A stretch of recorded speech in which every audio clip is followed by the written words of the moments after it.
నమస్కారం అండి, నా పేరు డాక్టర్ సువర్చల, జీవా ఫర్టిలిటీ సెంటర్స్ లో సైంటిఫిక్ డైరెక్టర్ ని. చాలా మంది కపుల్స్ దంపతులు 1 year తర్వాత కూడా ప్రెగ్నెన్సీ రావట్లేదంటే ఎందుకు రావట్లేదు అనేది ఆలోచిస్తుంటారు, ట్రీట్మెంట్ కోసం వస్తుంటారు. కొంతమంది కొన్ని నెలల్లోనే వచ్చేస్తారు ట్రీట్మెంట్ కి. సో ఎగ్జాక్ట్ టైం ఏంటి, ఎప్పుడు దాకా మీరు న్యాచురల్ గా ట్రై చేయాలి, ఏ ప్రాబ్లమ్స్ ఉంటే మీరు తొందరగా రావాలనేది వాళ్ళ టాపిక్. మొదటిగా ఏంటంటే ప్రతి కపుల్ కి ఎవ్రీ మంత్ 20 to 30% ఛాన్స్ ఉంటుంది ప్రెగ్నెన్సీకి. సో ఇది ఒకటి గుర్తుపెట్టుకోవాలి. తర్వాత 100 మంది కపుల్స్ ట్రై చేస్తున్నారంటే ఒక 30% వాళ్ళకి 3 months లోనే ప్రెగ్నెన్సీ వస్తుంది, ఒక 60% కి 6 months లో ప్రెగ్నెన్సీ వస్తుంది, 85% కి 1 year లో ప్రెగ్నెన్సీ వచ్చే ఛాన్సెస్ ఎక్కువ ఉంటాయి. సో ఇది ఎక్కువ 35 years కన్నా తక్కువ ఉన్న వాళ్ళలో ఈ స్టాటిస్టిక్స్ అన్నమాట. అంటే 35 కన్నా తక్కువ వయసు వాళ్ళు 1 year దాకా ట్రై చేయాలి, 35 కన్నా ఎక్కువ వయసు ఉన్న వాళ్ళు 6 months దాకే ట్రై చేయాలి. అలాంటప్పుడు ఇన్వెస్టిగేషన్స్ చేయించుకొని, పరీక్షలు చేయించుకొని ప్రాబ్లం ఎక్కడ ఉందో కనుక్కోవడం జరగాలి. సో ప్రెగ్నెన్సీని కొన్ని ఫ్యాక్టర్స్ ఇన్ఫ్లుయెన్స్ చేస్తుంటే కొన్ని ఇష్యూస్ వల్ల అది ఇన్ఫ్లుయెన్స్ అవుతుంది.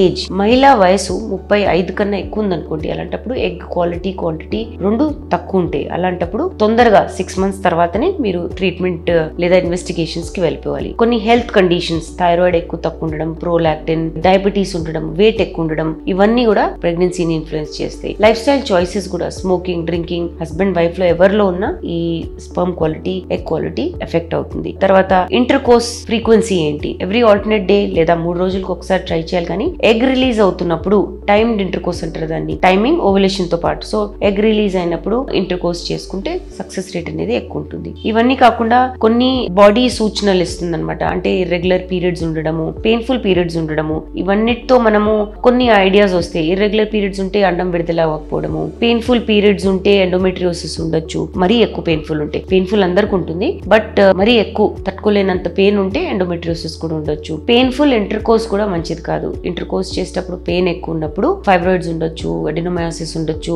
అలాంటప్పుడు ఇంటర్ కోర్స్ కూడా రెగ్యులర్ గా అవ్వదు. అలాంటప్పుడు ప్రెగ్నెన్సీ కూడా రాకుండా ఉంటుంది. సో పెయిన్ఫుల్ ఇంటర్ కోర్స్ కూడా గమనించండి. అది ఉంటే కూడా తప్పకుండా డాక్టర్ ని మీరు సంప్రదించాలి. పెల్విక్ ఇన్ఫెక్షన్స్ ఉండొచ్చు, ప్రీవియస్ సర్జరీ ఏదైనా లేదా యూరినరీ ట్రాక్ ఇన్ఫెక్షన్స్ వల్ల, ఇవన్నిటి వల్ల కూడా ప్రెగ్నెన్సీ రాకుండా పోతుంది. కంజనైటల్ యూట్రైన్ ప్రాబ్లమ్స్ అంటే పుట్టుకతో వచ్చే గర్భసంచిలో ప్రాబ్లమ్స్, షేప్, ఆకారం బాగాలేదనుకోండి, అలాంటప్పుడు కూడా సక్సెస్ రేట్ రాదు. ఎండోమెట్రియోసిస్, పిసిఓస్ ఉంటే కూడా ఇష్యూస్ ఉంటాయి. ఓవ్యులేటరీ డిసార్డర్స్ ఎలానో ఉంటాయి, అంటే అండం విడుదల అవ్వకపోతే వచ్చే సమస్యల వల్ల ప్రెగ్నెన్సీ రాకపోవడం. ఇవన్నిటితో పాటు మీ హస్బెండ్ కణాలు కూడా బాగాలేవనుకోండి, స్పర్మ్ హెల్త్ అంటాము, అంటే కౌంట్, మోటిలిటీ, మార్ఫాలజీ బాగాలేదనుకోండి, అలాంటప్పుడు కూడా సక్సెస్ రేట్ అనేది తక్కువ ఉంటుంది. సో ఈ హెల్త్ కండిషన్స్ ఉన్నాయి మీకు, థైరాయిడ్, పిసిఓఎస్, ఇవన్నీ ముందు నుంచి తెలుసంటే మీరు మరీ 1 year దాకా వెయిట్ చేయాల్సిన అవసరం కూడా లేదు. డాక్టర్ ని సంప్రదిస్తే వాళ్ళు ఇవన్నీ కంట్రోల్ చేయడానికి ఇస్తారు, వెయిట్ లాస్ చేయడానికి ప్రాపర్ డైట్ లో పెడతారు. ఇవన్నీ చేసుకోగలిగితే 1.5 year తర్వాత కూడా న్యాచురల్ గా ప్రెగ్నెన్సీ వచ్చే ఛాన్సెస్ 35 కన్నా తక్కువ ఉంటే